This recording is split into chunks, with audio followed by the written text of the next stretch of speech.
Dear students, today we will study excretion of nitrogenous wastes. Mostly nitrogenous wastes are excreted as ammonia, urea and uric acid. Number 2, small quantity of nitrogenous wastes is excreted as creatinine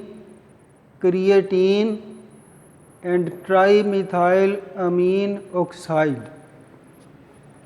Number 3, least amount of nitrogenous wastes are excreted as amino acids, purines and pyrimidines. Number 4, metabolism of purines and pyrimidines produces nitrogenous wastes as hypoxanthine, xanthine, uric acid, allantoin, ammonia and urea. यानी nitrogen के waste material जो हैं वो ज़्यादातर जानदार किस शक्ल में खारिज करते हैं? अमोनिया, यूरिया और यूरिक एसिड की शक्ल में। इससे थोड़ी मिकदार में नाइट्रोजनस वेस्ट मटेरियल जो हैं वो खारिज किए जाते हैं किस शक्ल में? क्रिएटिन और ट्राईमिथाइलअमीन ऑक्साइड। और सबसे कम मिकदार में नाइट्रोजनस वेस्ट जो हैं वो खारिज किए जाते हैं बतौर अमीनो एसिड्स, प्योरीन्स एंड पायरिमिडीन्स। अक्सर प्योरीन्स और पायरिमिडीन्स का मेटाबॉलिज्म यानी ब्रेकडाउन होती है और इनसे नाइट्रोजनस वेस्ट जो बनते हैं उनके नाम हैं hypoxanthine, xanthine, uric acid, allantoin, ammonia और यूरिया। अब हम बढ़ेंगे एक्सक्रीशन एंड हाइड्रा। हाइड्रा की ये बॉडी आपको नज़र आ रही है कि इसमें सिर्फ 2 लेयर्स हैं सेलों की, एक्टोडर्म और एंडोडर्म। और इसके अंदर ये खाली जगह जो आपको नज़र आ रही है ये गैस्ट्रोवैस्कुलर कैविटी है। इसमें भी वाटर भी होगा, खुराक भी होगी और हाइड्रा के बाहर भी वाटर होगा।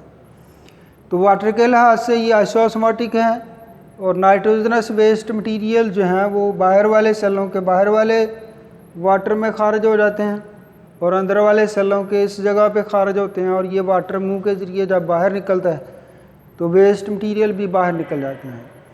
तो इसकी ये जो जनरल सरफेस आपको नज़र आ रही है यही एक्सक्रीटरी सिस्टम है इसका। इसके अलावा कोई स्पेशल एक्सक्रीटरी ऑर्गन्स इसके अंदर नहीं पाए जाते। अच्छा जी, अब हम पढ़ेंगे excretion and planaria. Planaria hydra की निस्बत ज़्यादा बड़ा जानदार है, लेकिन इसकी बॉडी ऊपर और नीचे से कागज़ की तरह जो है ये चौड़ी है, फ्लैट वर्म है। और इसमें ये 2 बड़ी नालियाँ आपको नज़र आ रही हैं, मेन एक्सक्रीटरी डक्ट्स और फिर इनकी ये ब्रांचें हैं, एक्सक्रीटरी डक्ट्स हैं ये भी। और ये ऊपर आपको ये इसकी कैप की लाइक स्ट्रक्चर नज़र आ रहा है, इसको फ्लेम सेल कहते हैं। ये जो बड़ी नालियाँ इनके कई सुराख जिस्म से बाहर खुलते हैं। ये फ्लेम सेल को बड़ा करके दिखाया कि ये आम सेलों की तरह ही एक सेल होता है और इसमें भी न्यूक्लियस होता है, साइटोप्लाज्म और बाकी सारी चीज़ें भी होती हैं। और इसमें ये एक कैविटी सी भी बनी हुई है, इसमें टफ्ट ऑफ सीलिया का गुच्छा होता है। और सीलिया जो है जब हिलते हैं तो फ्लिकरिंग फ्लेम यानी शोला, जब जैसे मोमबत्ती जलाई हो या दिया जलाया हो तो उसको हवा पड़े तो उसका शोला कभी इधर होता है कभी इधर होता है, तो इस तरह की मूवमेंट को कहते हैं फ्लिकरिंग फ्लेम। तो शोले की तरह ये हरकत करता है, ये सीलिया का गुच्छा है, इसलिए सेल का नाम फ्लेम सेल रख दिया गया। जब ये हरकत करेगा तो पहले वाला मटेरियल जो है उसको ये धक्का लगाएगा और वह एक्सक्रीटरी डक्ट में आ जाएगा और फिर मेन एक्सक्रीटरी डक्ट में आएगा और फिर एक्सक्रीटरी पोर के ज़रिए बाहर निकल जाएगा। यहाँ जो खला पैदा होगा उसकी वजह से इसके इर्द गिर्द से ये जो जगह है यहाँ पे एक्स्ट्रा सेलुलर फ्लूइड है, इंटरस्टिशियल फ्लूइड, तो वो इसके अंदर आएगा और इस तरह फिर ये एक्सक्रीटरी डक्ट में आएगा, फिर मेन एक्सक्रीटरी डक्ट में आएगा और फिर मेन एक्सक्रीटरी डक्ट के सुराख जो बाहर की तरफ जिस्म से खोल रहे हैं वेस्ट मटेरियल को जिस्म से बाहर निकाल देंगे। इसी तरह ये जो फ्लैट वर्म्स हैं, इनकी अक्सर तादाद जो है वो पैरासाइट है, वो मेज़बान के अंदर रहते हैं, एंडो पैरासाइट हैं। तो एंडो पैरासाइट का एनवायरनमेंट आइसोosmotic होता है, इसलिए पानी और साल्ट इनको खारिज नहीं करना पड़ता, यानी ऑस्मो रेगुलेशन नहीं करनी पड़ती। ये ऑस्मो कन्फार्मर्स हैं। तो इस निज़ाम के ज़रिए ये जो नालियों का निज़ाम है इसके अंदर आपको नज़र आ रहा है, जो अंदर से बंद हैं और सिर्फ बाहर की तरफ खुल रही हैं, तो इस नालियों के निज़ाम को कहते हैं प्रोटोनेफ्रीडियम। तो प्रोटोनेफ्रीडियम के ज़रिए वो सिर्फ नाइट्रोजनस वेस्ट मटीरियल जो है ये निकालते हैं। तो planaria has a tubular excretory system called protonephridium. It has many branches which are capped by flame cells, जिनके आगे फ्लेम सेल जो हैं वो एक ढक्कन की तरह हैं।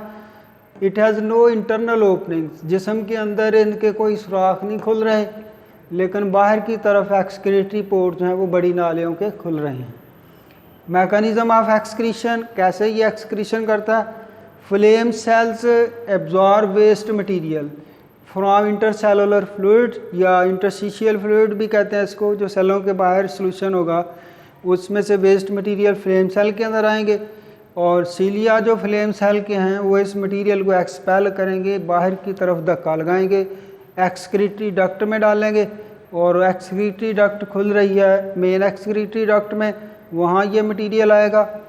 और मेन एक्सक्रीटरी डक्ट जो है इसके सुराख बाहर की तरफ खुल रहे हैं, एक्सक्रीटरी पोर्स, तो उनके ज़रिए ये वेस्ट मटेरियल जो है ये जिस्म से बाहर निकल जाएगा। Thank you very much.